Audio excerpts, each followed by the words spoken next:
কুষ্টিয়া ভেড়ামারায় চোরাচালান বিরোধী অভিযান চালিয়ে ৪,০০০ কেজি অবৈধ কারেন্ট জাল জব্দ করেছে কুষ্টিয়া বিজিবির ৪৭ ব্যাটালিয়ন। রবিবার ২৫ আগস্ট বিকালে ভেড়ামারা হাইওয়ে রাস্তায় বেনাপোলগামী রয়্যাল এক্সপ্রেস গাড়িতে এই তল্লাশি চালানো হয়।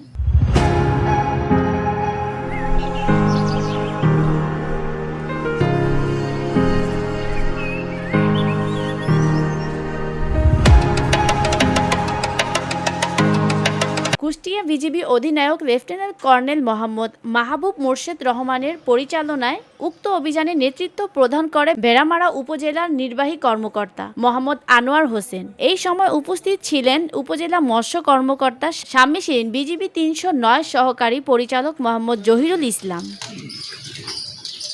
এলাকার মাদক বিরোধী অভিযান চালিয়ে ৯০ বোতল মদ, ২ কেজি গাঁজা উদ্ধার করা হয় এবং মিরপুর উপজেলাধীন ৯ মাইল কাচারি বাস স্ট্যান্ড এলাকায় বিশেষ অভিযান করে মোহাম্মদ ইয়াসিন সাহেবের কাছ থেকে ভারতীয় ২৪৮০ পিস ট্যাপেন্টাডল ট্যাবলেট এবং একটি মোটরসাইকেল জব্দ করা হয়। ভেড়ামারা হাইওয়ে রাস্তায় সিরাজগঞ্জ টু বেনাপোলগামী রয়্যাল এক্সপ্রেস গাড়ি তল্লাশি চালিয়ে ৪,০০০ কেজি অবৈধ কারেন্ট জাল উদ্ধার করতে সক্ষম হয়। এর সঙ্গে জড়িত কাউকে আটক করা সম্ভব হয়নি। আটককৃত কারেন্ট জালের সিজার মূল্য ১,৬০,০০,০০০ টাকা। জব্দকৃত কারেন্ট জাল পুড়িয়ে ধ্বংস করা হয়েছে।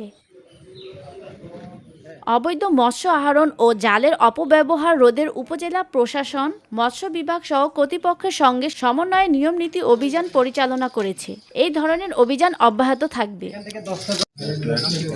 VOD Bangla news desk.